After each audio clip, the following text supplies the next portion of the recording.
बच्चों, तो आज बात करते हैं उससे आगे की। हमने क्या पढ़ा कि वर्गीकी पदानुक्रम कौन कौन से होते हैं। बताया था कि 7 प्रमुख वैज्ञानिक वर्गीकी पदानुक्रम होते हैं। अब हम 7 जो वर्गीकी पदानुक्रम उनके बारे में बात करते हैं। तो सबसे पहले बात करते हैं स्पीसीज। किसके बारे में? स्पीसीज या फिर जाति। ठीक है, चलो इसके बारे में बात करते हैं। स्पीसीज या फिर जाति क्या है? वर्गीकी पदानुक्रम की क्या है? सबसे छोटी इकाई। क्या है ये? सबसे छोटी इकाई होती है। कौन? स्पीसीज, जाति। वर्गीकरण की सबसे छोटी इकाई कौन सी होती है? जाति। वर्गीकरण की इसे आधारभूत इकाई भी बोला जाता है। क्या बोला जाता है? आधारभूत इकाई भी बोला जाता है। ओके, एक जाति के जीवों में मूलभूत समानताएं पाई जाती है। आपको मैंने कल क्या बताया था कि जैसे जैसे हम जाति की तरफ आते हैं तो समानताएं बढ़ती जाती, संख्या कम हो जाती है।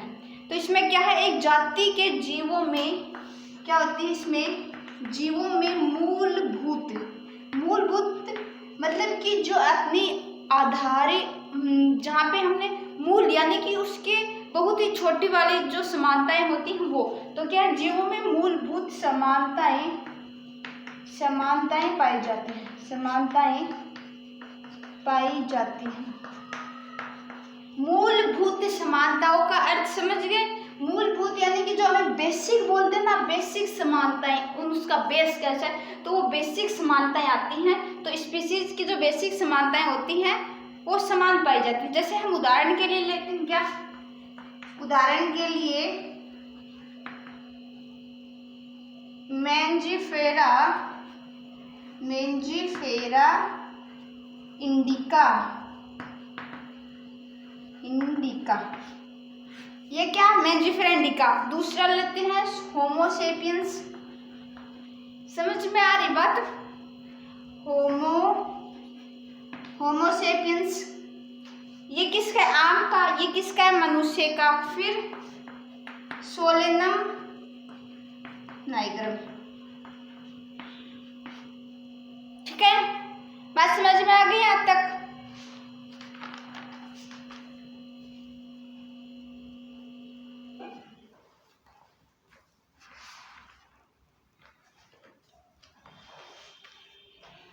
अब जातियों का जैव वैज्ञानिक सिद्धांत किसने दिया था?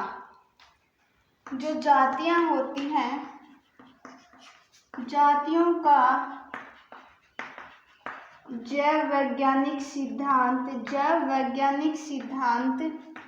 किसने दिया था? अर्नस्ट मेयर ने। किसने? अर्नस्ट मेयर ने। ठीक है, इन्होंने क्या कहा था? इन्होंने कहा था कि कोई एक जाति है, उस जाति के जीव स्वतंत्र रूप से प्रजनन कर सकते हैं और अपने प्रजनन योग्य ही संततियां उत्पन्न करेंगे। तो अर्नस्ट मेयर ने क्या कहा कि कोई भी जीव है वो स्वतंत्र, पहली बात तो कोई भी जीव क्या कर सकता है? स्वतंत्र रूप से प्रजनन कर सकता है। ठीक है, प्रजनन कर सकता है और अपने ही समान संतति उत्पन्न करे, अपने समान जनन योग्य संतति उत्पन्न करेगा। प्रजनन तो करेगा लेकिन प्रजनन योग्य ही संततियां होंगी तथा क्या? प्रजनन योग्य संततियां उत्पन्न करता है। क्या करता है? उत्पन्न करता है। ठीक है, ये बात समझ में आ गई। और इस नियम को क्या कहा गया? ये जो नियम दिया गया, इस नियम को क्या कहा गया? क्या किया गया? इस नियम को प्रजनन अलगाव सिद्धांत कहा गया। क्या कहा गया? प्रजनन अलगाव सिद्धांत। ठीक है, क्या कहा गया? प्रजनन अलगाव सिद्धांत कहा गया। रिप्रोडक्शन आइसोलेशन कॉन्सेप्ट कहा गया इसे। ठीक है, अभी हर चीज का अपवाद होते हैं। तो ये बात समझना, स्पीसीज क्या होती है? सबसे छोटी इकाई, आधारभूत इकाई भी होती है और इसमें मूलभूत समानताएं पाई जाती हैं, जैसे मेंजिफेरा इंडिका, होमो सेपियंस और सोलेनम नाइग्रम। अब बात करें सिद्धांत के बारे में कि कैसा सिद्धांत अब जो जातियों का जैव वैज्ञानिक सिद्धांत अर्नेस्ट मेयर ने दे तो दिया। इन्होंने कहा कि कोई भी सजीव स्वतंत्र रूप से प्रजनन कर सकता है और अपने प्रजनन योग्य संततियां उत्पन्न करेगा। इसे क्या कहा? प्रजनन अलगाव सिद्धांत। हर चीज का अपवाद होता है। क्यों अपवाद होता है? इस चीज का भी एक अपवाद निकाला गया। क्या निकाला गया? अब जैसे कि टाइगर, इसने कहा समान जाति के, ठीक है, एक ही जाति के इसने बताए, लेकिन टाइगर क्या है? अलग जाति का। तो हमने टाइगर के साथ क्या जोड़ा? लियोन। लोयन वो क्या? फीमेल। अब पता है जो भी संतति बनेगी वो प्रभावी गुणसूत्रों से बनेगी। तो एक क्या बना? टाइगोन। क्या बना? टाइगोन। बात समझ में आई? क्या बना? टाइगोन। सेकंड क्या है? लोयन लिया हमने मेल और टाइगर ली हमने फीमेल, तो क्या बनेगा? लाइगर। क्या बनेगा? लाइगर।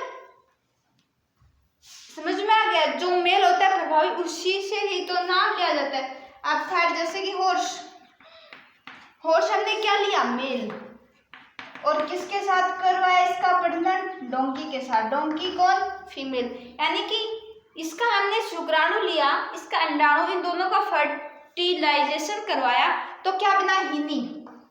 क्या बनी? हिनी। ठीक है। अब नेक्स्ट डोंकी। डोंकी को क्या लिया इस बार? मेल, और हॉर्स को क्या लिया? फीमेल। जब इनमें प्रजनन करवाया तो क्या बनी? म्यूल। म्यूल क्या बना? म्यूल, जिसको क्या बोलते हैं? खच्चर। और खच्चर तो बहुत आसपास मिल भी जाते हैं। ठीक है। ये सभी क्या होते हैं? ये प्रजनन योग्य नहीं होते, बंदे प्रकार के होते हैं।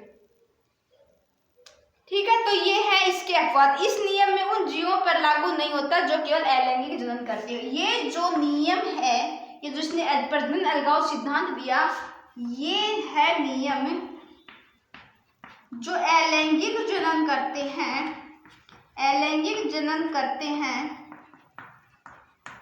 उन पर लागू नहीं होता, उन पर लागू नहीं होता है। ठीक है। बात समझ में आ गई? उन पर ये लागू नहीं होता है। जैसे कि एग्जाम्पल तो हर चीज का चाहिए होता है ना आपको। तो उदाहरण के लिए क्या लेंगे? मोनेरा। मोनेरा में क्या पाया जाता है? अलैंगिक जनन। ठीक है, जिसके बारे में मैं आपको बता चुकी हूँ पूरी डिटेल से। ये तो बात हो गई जाति की। अब बात करते हैं वंश की। वंश क्या होता है? जाति से ऊपर आता है, यानी कई जातियों का समूह मिलकर क्या बनाता है? वंश। क्यों? तब बात करते हैं वंश। वंश में क्या होती है? जिन्स। वंश में क्या होता है? संबंधित जातियों का समूह है। क्या होता है? संबंधित जातियों का समूह है। संबंधित जातियों का समूह किसके अंतर्गत आता है? वंश के अंतर्गत। अब ये वंश भी दो प्रकार के होंगे। क्यों? वंश भी दो प्रकार के होंगे। एक होता है मोनोटेपिक, एक होता है मोनोटेपिक वंश। ठीक है, समझ में? मोनोटेपिक। और एक होता है पॉलीटिपिक, पॉलीटिपिक वंश। मोनोटिपिक वंश क्या होती है? इसमें केवल एक ही जाति आएगी, एक वंश होगा, एक वंश की एक ही जाति होगी। इसमें क्या होगा? एक वंश की एक से अधिक जातियां होंगी। क्या होंगी? एक से अधिक जातियां होंगी। ठीक है। इन दोनों का अंतर समझ में गया? मोनोटिपिक वंश और पॉलीटिपिक वंश क्या होता है? मोनोटिपिक जिसमें एक वंश की सिर्फ एक जाति होगी। पॉलीटिपिक क्या होगा? एक वंश की मात्र एक, मतलब एक से अधिक जातियां होंगी। पोली आ गया, मतलब पोली होता है बहुत सारा। ठीक है। जैसे कि एग्जाम्पल के लिए, इसमें एग्जाम्पल क्या होगा? होमोसेपियंस। क्या होगा? होमोसेपियंस। इसमें क्या है? एक वंश की एक ही जाति है। ये क्या होगा? मोनोटिपिक वंश में। अब इसके एग्जाम्पल की बात कर लो। क्यों? एग्जाम्पल से पता चल जाएगा कि ये कैसे होता है। जैसे सोलेनम, सोलेनम नाइग्रम, नाइग्रम। ये एग्जाम्पल मैंने आपको पहले भी मकोई का, फली आती ना मकोई की, तो किसका होता है? मकोई का। नेक्स्ट क्या है? सोलेनम ट्यूबेरोसम, ट्यूबेरोसम, ये किसका होता है? आलू का। ठीक है, ये हमारे एनसीईआरटी में नाम है, इनको याद कर लेना। एक पैंथेरा, पैंथेरा लियो, वो किसका होता है? लोइन का। लियो आ रहा है तो किसका होगा? शेर का। पैंथेरा टिग्रिस, क्या? पैंथेरा टिग्रिस, पैंथेरा टिग्रिस किसका होगा? टाइगर का। समझ में आ रही है बात? पैंथेरा, पैंथेरा पार्डस, ये किसका होगा? बाघ का। तो इन सभी में क्या वंश समान है? वंश क्या आ रहा है? वंश समान है, परंतु ये जो जातियां वो क्या है? डिफरेंट हैं। जातियां क्या? डिफरेंट। उसी प्रकार सोलेनम क्या है? समान राशि, समान जात, समान वंश है। और जो नाइग्रम और ट्यूबेरोसम है ये क्या? अलग अलग जातियां हो गई। तो समझ में आ गया कि पॉलीटिपिक वंश और मोनोटिपिक क्या होता है? मोनोटिपिक में एक वंश में एक ही जाति जैसे होमो सेपियंस, और पॉलीटिपिक एक वंश में कई जाति हो सकती है जैसे Solanum nigrum, Solanum tuberosum, Panthera leo, Panthera tigris और पैंथेरा पार्डस।